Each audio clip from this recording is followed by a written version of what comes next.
Welcome to the China Desk Podcast, presented by the Federal Newswire, with your host, Steve Yates. Welcome to the China Desk Podcast, episode 27. I'm your host, Steve Yates, Senior Fellow at the America First Policy Institute and Chair of the China Policy Initiative. A reminder to our audience, for whom we are most grateful, you can hear all of our podcast episodes and interviews on Apple, Google, Spotify, and most other podcast providers. You can always watch our podcasts on YouTube, and please consider subscribing there. All of our episodes and program information will be available at thefederalnewswire.com. My guest today is Dr. Anders Corr. Anders is the publisher of the Journal of Political Risk. He has analyzed international political risk, including the academic, political, and business fields, for over 15 years. His areas of expertise include quantitative approaches to conflict, rare events, and public opinion.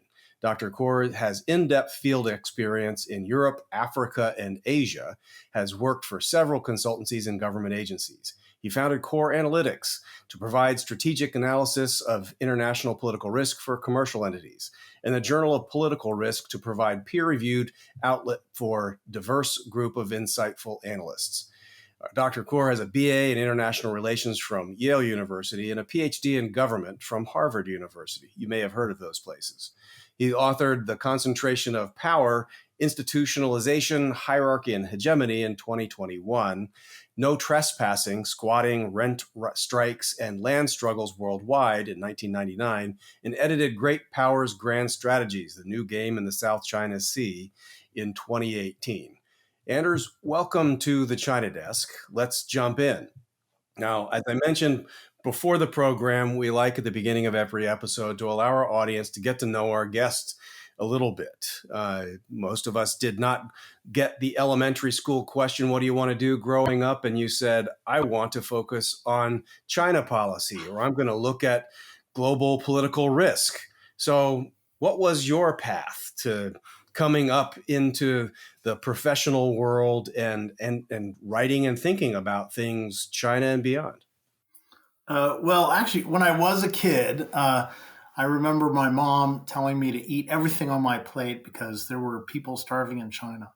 And, of course, that's changed now. But, I really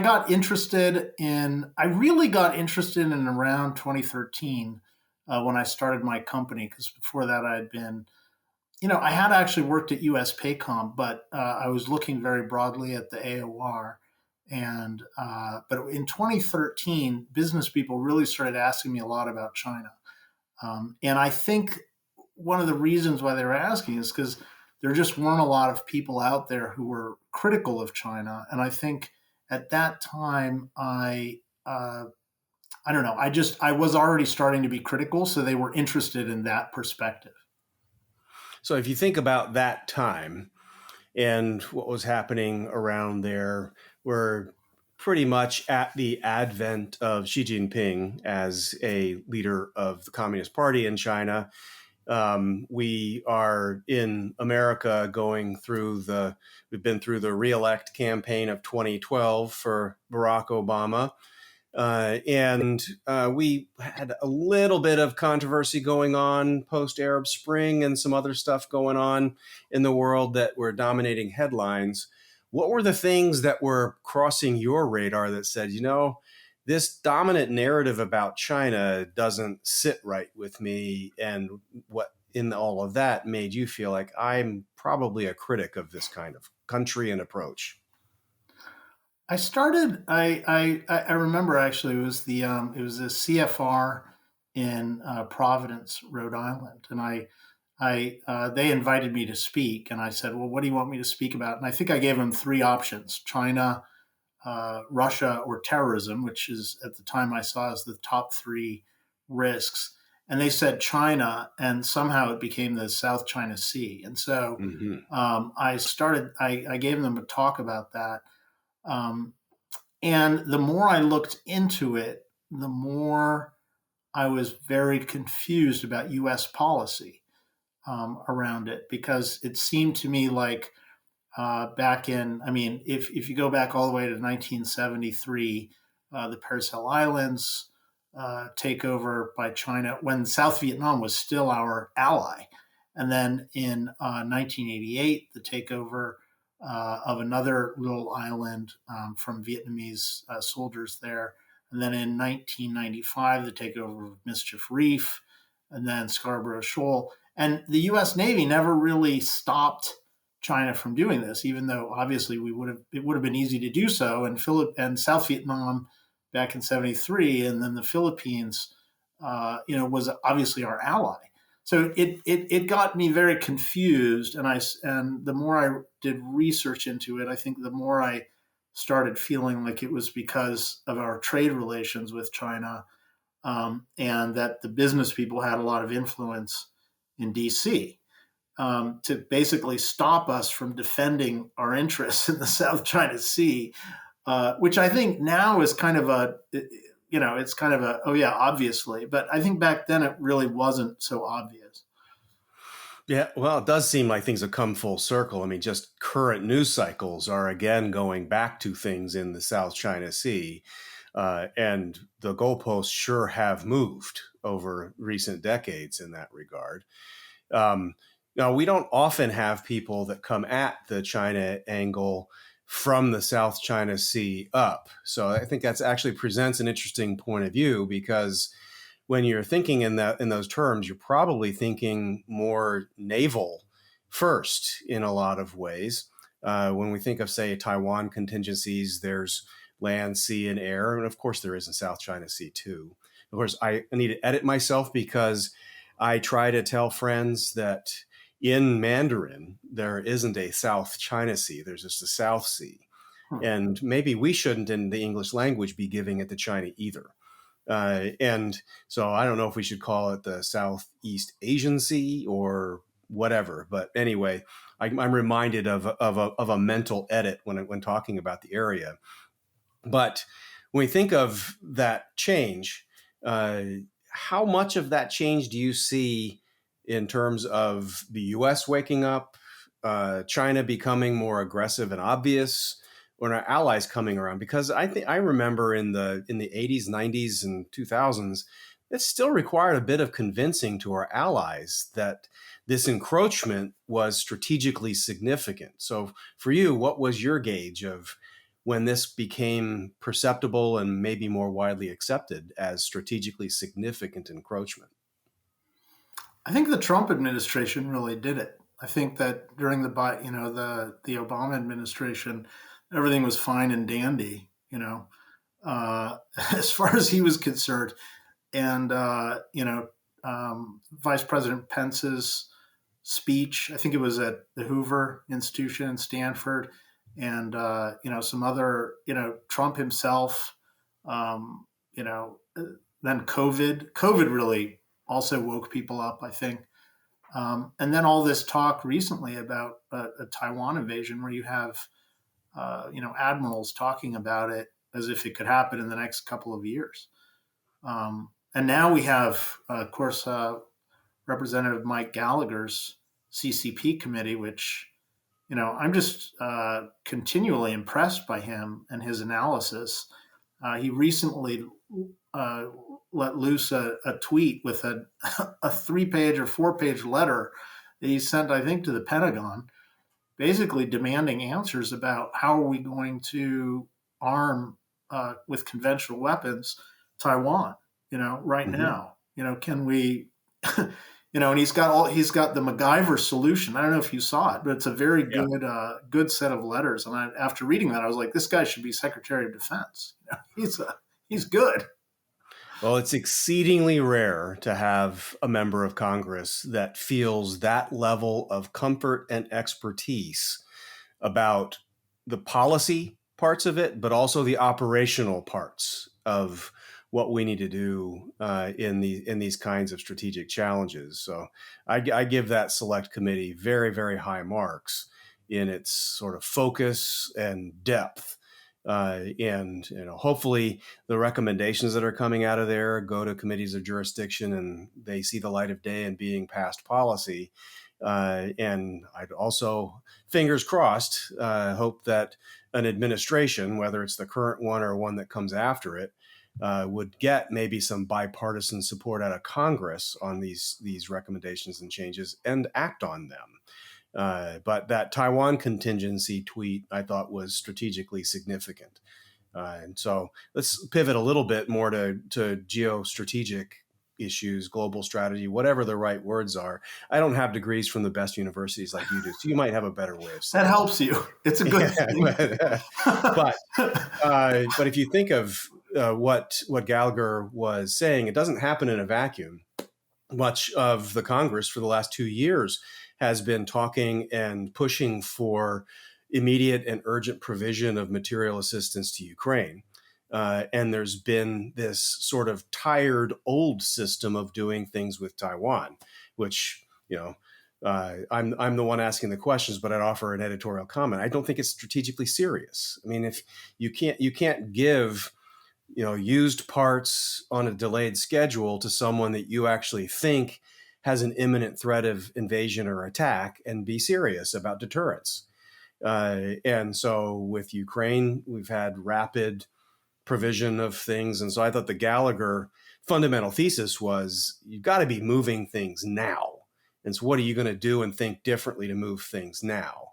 I thought that was unprecedented in a good way. But as you look at the world, we've got balancing interests, competing challenges. We have resource constraints. We have alliances in various forms of health and ill repair. And so as you look out on things in the closing period of 2023, what would you assess to be kind of the strengths and weaknesses of where America is in the world right now? And what would you think are the most important things we need to do to kind of recalibrate, rebalance, refocus going into the new year? We've talked about China. Russia obviously is a major issue. China and Russia are linked in terms of their aggressive actions. We have Iran. That's also linked, I would argue. Hamas is a proxy. The Houthis are proxies of Iran. So I think the real question for me, and actually for years, and of course there's North Korea, which nobody talks about anymore, which worries me because I know those guys are bad. Mm-hmm. Why aren't they making any noise? Why are they so quiet at this point? They often wait until Christmas to do that, so it might be soon. Oh, there we go. Okay. I think we've got to think about all these things at once. The U.S. Navy is now getting involved in the Red Sea, which of course is far away from Taiwan, which also worries me. So, I think we need to start asking questions about what kind of links are there between all these bad actors. Mitch McConnell, I think, usefully, called them the axis of evil. He left North Korea out, which was interesting. He just said Iran, Russia, and China. But I do think we need to think about all of these as linked. I also think we need to rope in our allies and partners, other democracies. For example, India. I think we really need to demand that India be a team player. It wants to be part of the old non-aligned system and do business with Russia and even China and we actually, to be fair, their criticism of us when we say that is, oh, well, you still trade with China, so why can't we trade with Russia? That's true. That means we need to, move forward on decoupling so that, we're not being hypocritical. But I think, if we're going to put a lot of investment into places like Vietnam and India, I think we need to demand that those countries be better team players in terms of, China and Russia. And I think we should be asking Vietnam to democratize. Before putting a lot of money in there, I think we should be asking them to make some progress on democratizing, because we don't want to be in the same problem that we've been in with China, empowering them through trade and then them turning against us. And I worry about that with Vietnam. Mm-hmm. Well, that's an important caution. But what I hear in the world, we've got this sort of three-headed hydra. It's not limited to China, Russia, and Iran. There's enough evil in the world to spread a few other places too. I think of, particularly in this context, things like the cartels that are doing evil in our own country and in our own hemisphere. But I can accept the thesis of the three-part axis of evil. We are challenged in what do we have by way of resources and leverage to strengthen those alliances or get allies to actually step up and do what they're supposed to do. I think in Asia, in some ways, we've been blessed with, say, a Japan that had its awakening, had a very strong national leader driving it toward this more normal nation status that looked differently at China and potential threats there. And so I think in the US-Japan alliance, we've had the luxury of an ally maybe being ahead of where the consensus, in air quotes, is in Washington, D.C. on the China challenge and what needs to be done. In Europe, we have numerous allies that if they've gotten the memo, they're not following the memo. And it's awfully hard for the United States to recalibrate and move military material, diplomatic focus, economic strategy in a different direction if we're still struggling in the European theater. The Middle Eastern theater, obviously, the current administration's policy has not been netting the same fruits. And so the seemingly no real end in sight on the conflict between the state of Israel and Iran and its proxies, and that's just part of the problem there. But if we look at those challenges, I think you correctly ring the bell on economic policy. Maybe that's where we spend a little bit of time now. My colleague Bob Lighthizer was U.S. trade representative for 4 years under President Trump. He, I think, is an historic and a unique figure in that he has been beating a drum for the better part of a generation plus about the need to balance trade, about the need to take seriously the theft of intellectual property, unfair trade practices, and the strategic significance of the immense transfer of wealth that unbalanced trade gives to a revisionist or hostile power like Beijing. And so he kind of began a shift in thinking that I think people initially resisted and said it would create World War III. Obviously, it did not. And now we have even the Select Committee putting out a comprehensive strategy to change our economic relationship and approach with the People's Republic of China, endorsed by Ambassador Lighthizer and others. So one of the core elements of that he would define as rebalancing trade. You mentioned the word strategic decoupling or decoupling generally. That's something that we're very interested in on this podcast and in policy generally. But I'd like to get your take on a sort of doctrinal principle we've toyed with, and it has to do with reciprocity.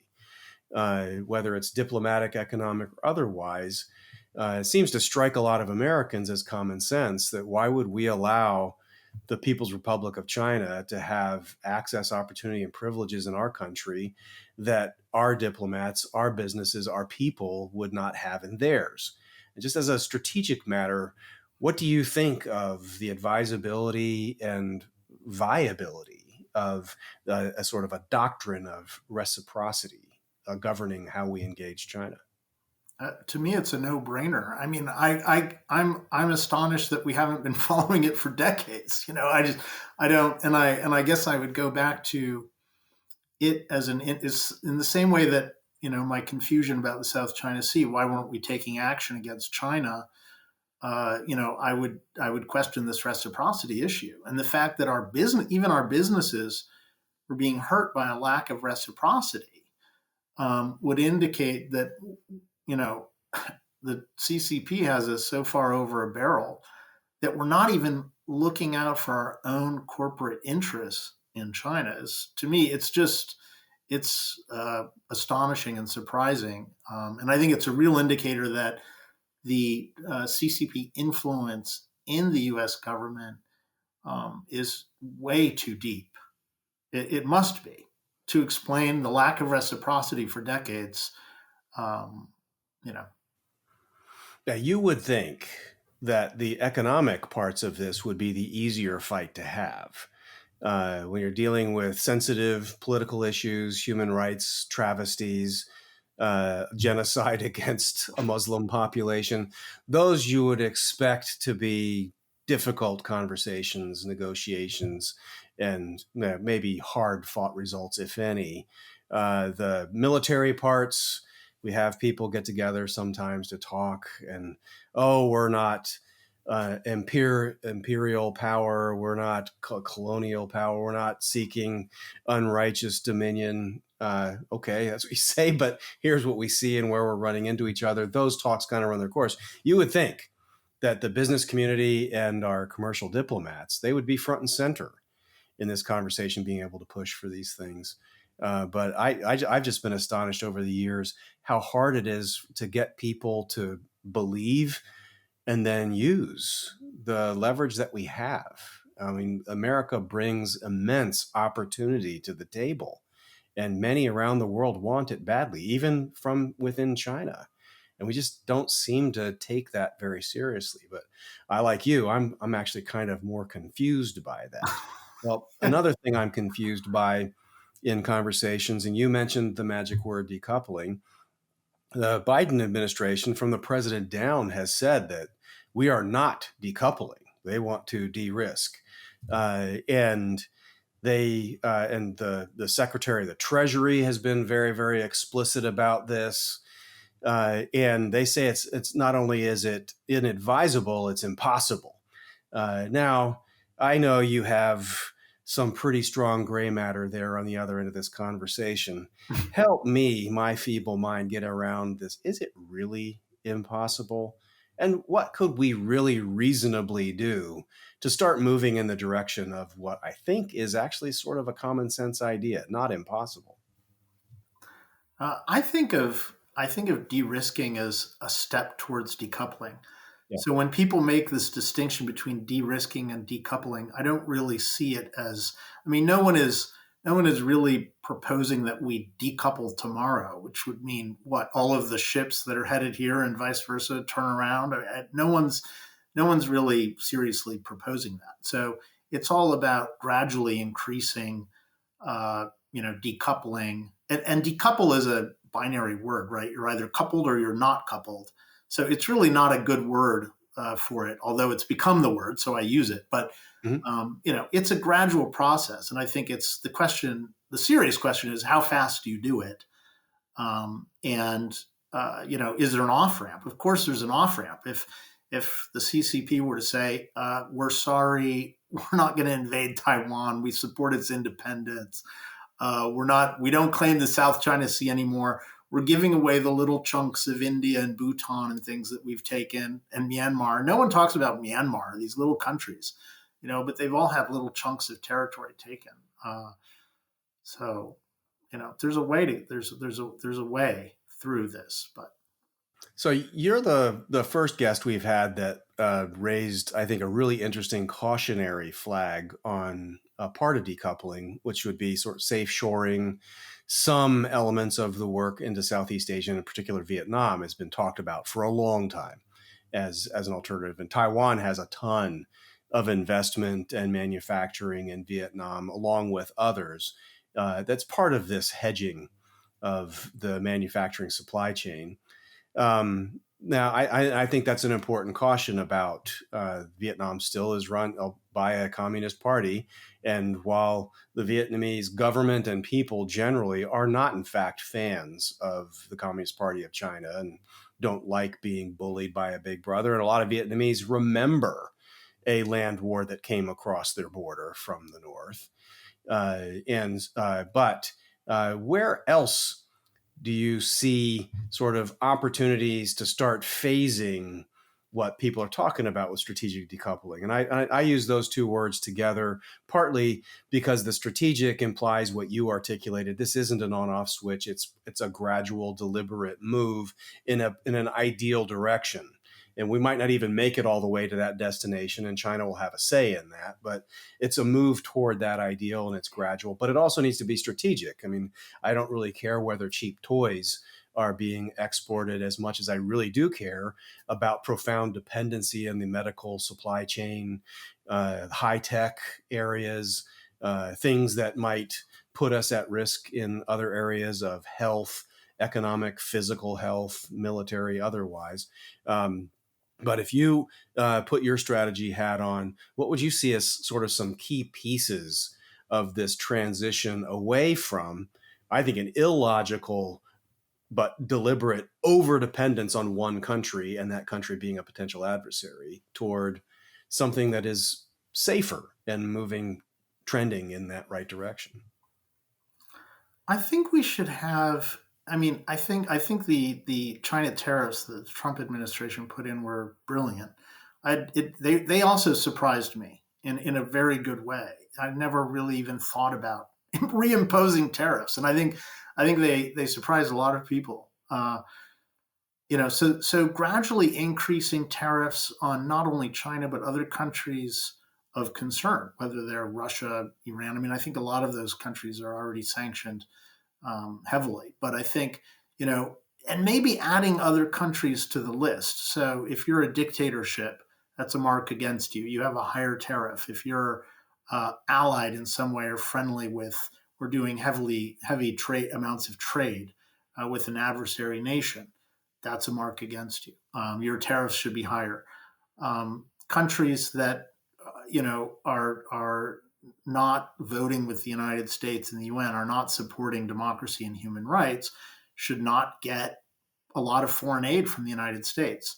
They should have their trade privileges revoked because, a lot of African countries, Southeast Asian countries, Latin American countries, they vote with China in the UN. There's no reason why the United States should be giving them, trade privileges, and benefits over and above countries that do vote with us in Europe or in these same regions. So I think that would be an important step. And then I think we need to start charging China for what they do to us. So if they're stealing up to $600 billion a year in IP, there should be a charge for that. We should try to attach some of their assets.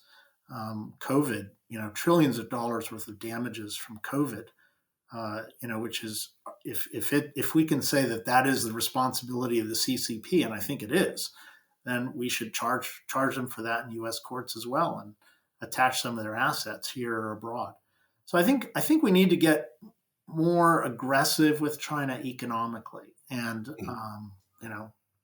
Well, I think that's been a fundamental assumption in our argument for taking a different approach, that if we get more serious on things in the economic realm, it actually reduces the risk of having to have these really destructive conflicts in the military realm. It reduces the risks of those problems and threats coming onto our shores in other ways. So I think you'd basically get an amen from a lot of our audience and the people that we collaborate with on the absolute importance and imperative about this different approach to economic policy being central, not to leading to conflict or being a competitor, adversary, or whatever the names people want to try to give. It actually helps reduce the risk of conflict. And if a conflict were to break out, gives you more options to endure and overcome. Because this pure dependency, it's probably the least advisable position to be in, to try to avoid a conflict when the aggressor knows that you cannot afford the conflict and they think maybe they can. You hit the nail on the head. It's, our weakness with China and Russia and Iran has actually, I think, been what gets them to escalate the conflicts. They think they can walk over us. They think they can take Taiwan and we're not going to react. And part of that is because they walked on us in the past and we didn't react.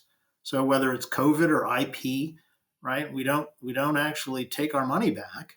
They're like, okay, well, let's take Taiwan too. So the first step to deterring China from Taiwan is to say, hey, if you invade Taiwan, we're going to charge you for any damages. Plus, and we're going to prove we're going to charge you by now going back and charging you for all the IP theft you've taken from us for decades and all of the COVID damages. Yeah.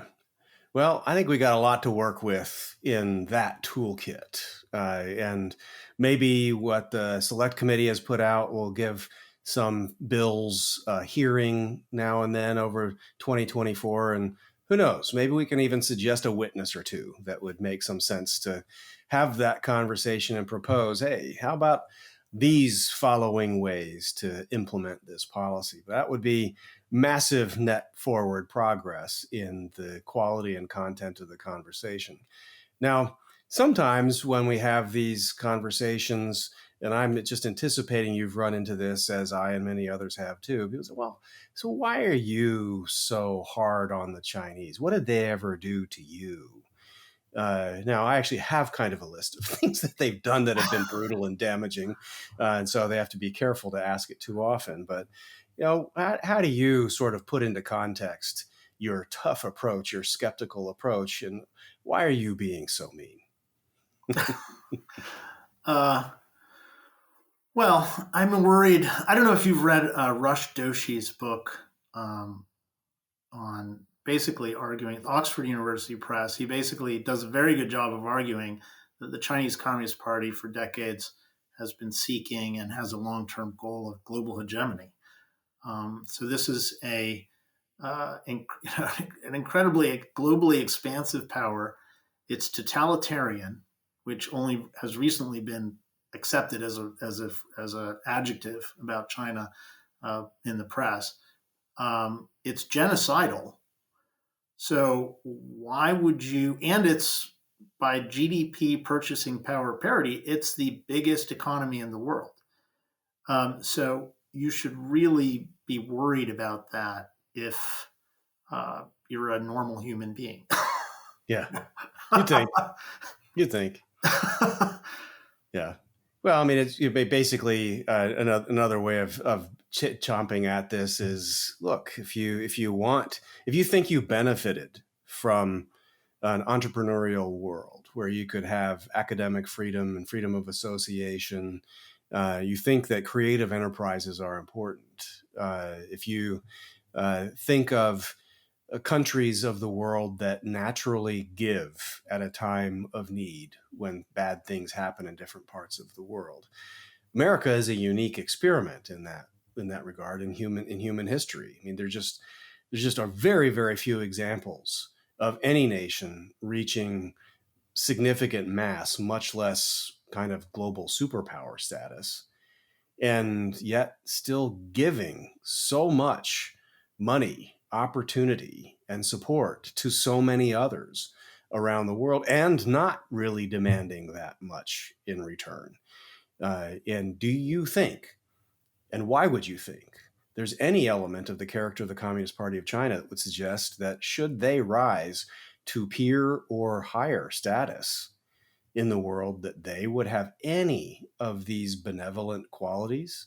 And why would you want to live in that kind of world? Wouldn't you want to hedge against, or even better, deter or thwart that kind of world from emerging? But my goodness, I think it's sadly a rhetorical question. A lot of people will just say, it's too hard, it's too big, or, America can't get its act together, or whatever the argument is. But I think one of the dangers we've run into is passivity.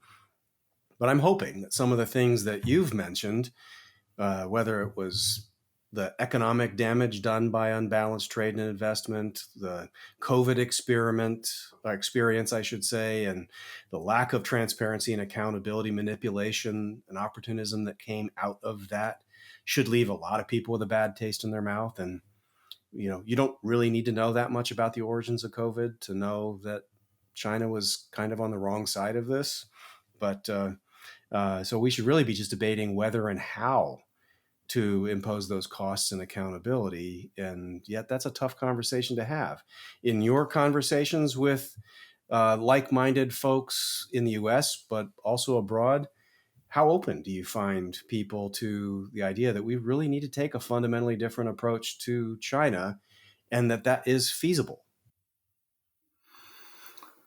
I mean, average Americans, that I've spoken with, I think are there. I think there is a kind of a left-right divide on China, where Republicans are a bit tougher, Democrats a bit less so, and a lot of that may be from a kind of a basic.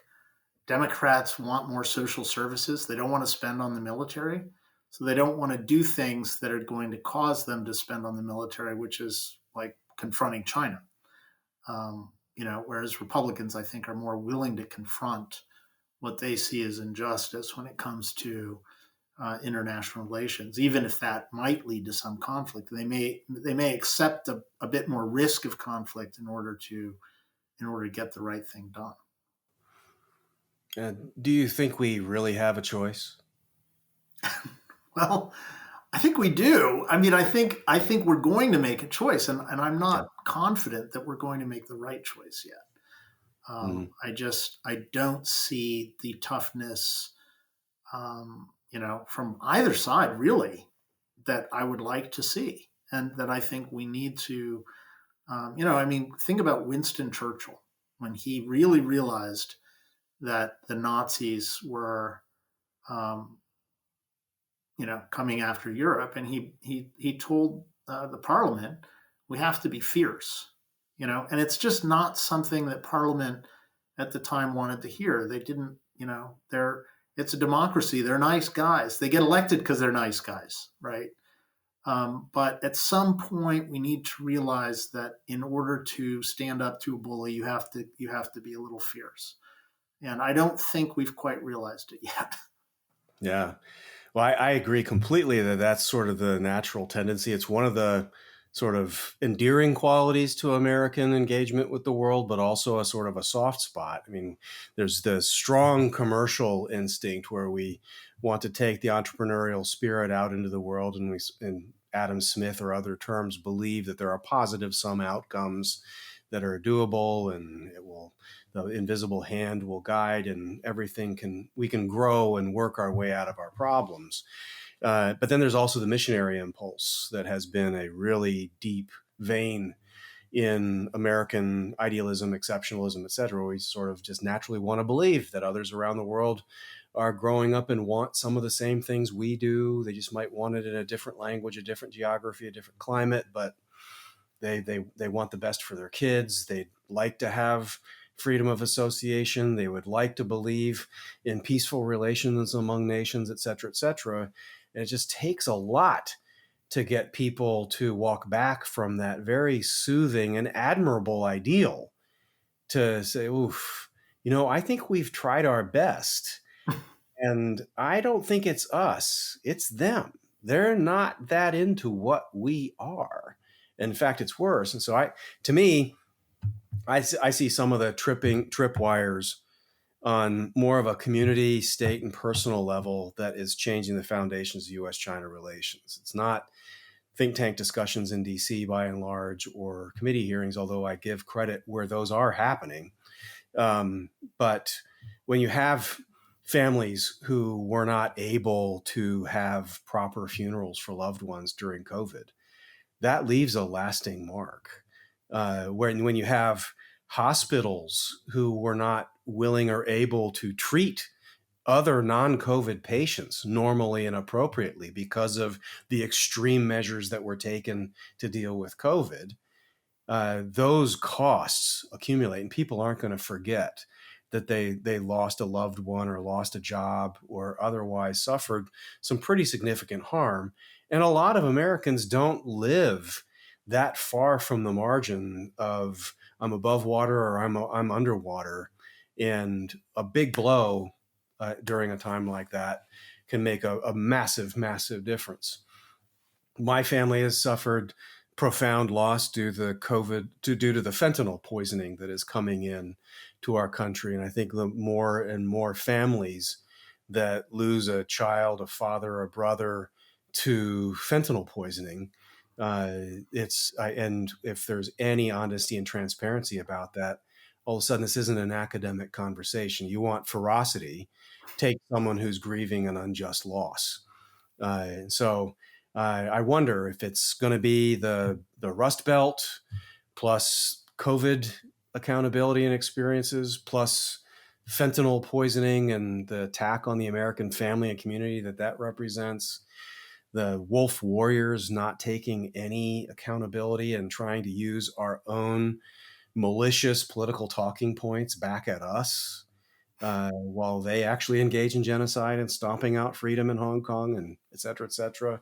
I don't know. So do I sound on the right track on this inside up and out approach, or are there areas that you see where that switch might go? Because as you point out, I mean, historically, it takes a real shock felt by a lot of people for democracies to really change gears into this military mobilization. And even if it's less than military, to actually seeing another country as a threat, an enemy, something that needs to be defeated and significantly deterred. I think you're exactly right with what you said, and I'm sorry about your loss. And there's so many losses to fentanyl, and it's one of the things I think that is really makes obvious the problem. Yeah. That the response to the Pelosi visit to Taiwan was an end to counter-narcotics cooperation by the CCP, which basically means they're killing us on purpose. And what's profoundly disappointing to me about the U.S. government response to that is we have not made this clear to the American people. I think it's the responsibility of the government to make clear to the American people what the threat is, what's going on. And my feeling from DC is that it's been continually, the threat's continually downplayed. Whatever the threat is, take it down half a notch, and then talk to the American people as if that's truth. In an attempt to keep the waters still with Beijing. And I just don't think that's responsible. I don't think that's what we vote our politicians in for. I think it's their job to inform us, keep the electorate informed. So I think we need more public education. This is something actually that I don't know if you know Jim Fennell, Captain Jim Fennell has long called for more public education. He was chief of intelligence for the U.S. Pacific Fleet, or no, was it the 7th? He was some large naval grouping, based in Tokyo in Japan. But he argued that for years he's been arguing that we need more education about what exactly the Chinese are doing in the South China Sea. We just never we just have not gotten it. It takes, the Chinese Coast Guard, which is really under the command of the Navy, the PLA Navy, dousing Philippine ships to get on TV. And I really wonder, why aren't we defending those ships? I mean, to allow this to go on TV and not we have a defense agreement with the Philippines. We're obligated to help defend them if they're attacked, including their ships. And we're just allowing this to happen without really actually defending them. I think that makes us look weak. And I think that China sees that, believes that it's making us look weak, and that's part of why they do it. Absolutely. Well, Anders could really continue this conversation for a good while, and I hope you'll come back and we can continue the conversation in a future episode. But for those who've heard you share your views and talk about our topics for today, and they want to follow your work and your commentary, where should they best turn? I'm on Twitter at Anders Corr, and that's a good place. But I thank you. I mean, it's an honor to be on this show with you, given your decades and decades of service to this country, and I thank you for your service. Well, thank you very, very much. It's a pleasure having you on. Now, for our audience, if you've enjoyed today's China Desk conversation, please tell your friends and consider subscribing on YouTube or your preferred podcast platform. Thank you for joining, and thank you to Anders Corr for sharing his perspective. Until next time, I'm Steve Yates, your host here at the China Desk. Thank you for listening to the China Desk podcast, presented by the Federal Newswire and hosted by Steve Yates. Check out the Federal Newswire's family of websites, as well as their social media stream.